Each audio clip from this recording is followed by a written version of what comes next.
السلام علیکم ورحمۃ اللہ وبرکاتہ۔ الحمد للہ رب العالمین والصلاة والسلام علی رسولہ وعلی آلہ واصحابہ ومن تبعہم بإحسان الی یوم الدین، اما بعد۔ اگر کوئی انسان خواب کے اندر یہ دیکھتا ہے کہ اس کے ناک سے پانی نکل رہا ہے اور وہ پانی اس کے جسم کے اوپر گر رہا ہے، تو اس کا مطلب یہ ہے کہ اللہ اس کو بیٹے کی نعمت سے نوازے گی۔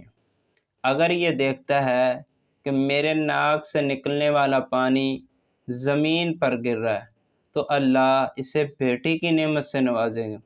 اور اگر یہ دیکھتا ہے کہ وہی پانی میری عورت کے اوپر گر رہا ہے اور میری عورت حاملہ ہے، تو اس کا مطلب ہے کہ اس کا وہ فرزند جو اس کے بیگم کے پیٹ میں ہے ضائع ہونے والا ہے۔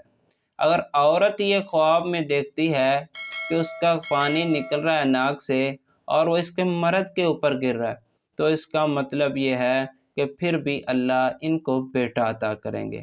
لیکن اگر مرد یہ دیکھتا ہے کہ میرے ناک سے نکلنے والا پانی میرے ہمسایوں کے گھر میں گر رہا ہے، ان کی عورت کے اوپر، میری اپنی عورت کے اوپر نہیں ہے، تو اس کا مطلب یہ ہے کہ ان ہمسایوں کی عورت ان کے گھر سے کچھ نہ کچھ خیانت کرے گی۔